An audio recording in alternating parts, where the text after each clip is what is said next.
Good morning and welcome to a new video. Welcome to the maintenance channel.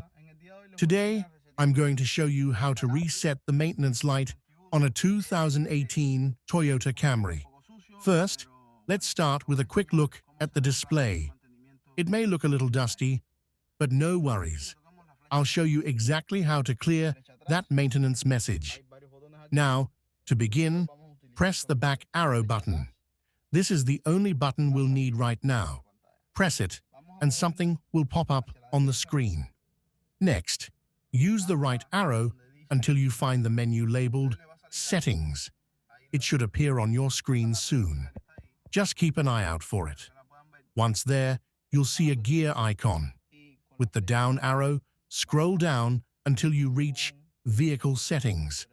Once you've selected Vehicle Settings, press the OK button and hold it for a few seconds. Now, scroll down again and press OK once more to confirm.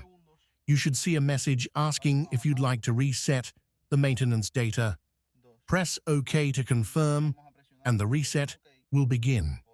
The display will then confirm the reset is complete. Now press the back arrow a couple of times until you're back to the main screen. If you want to hide the mileage display, just press the down arrow to adjust what's shown on your screen. Here, you'll find all the information about your vehicle. After that, turn off the engine, step out for a moment, and then check the display again. You'll notice that the maintenance message is gone and your display is back to normal. Thank you for watching this video. If this was helpful, please give it a thumbs up and consider sharing it. Thanks for supporting the maintenance channel, and see you in the next one.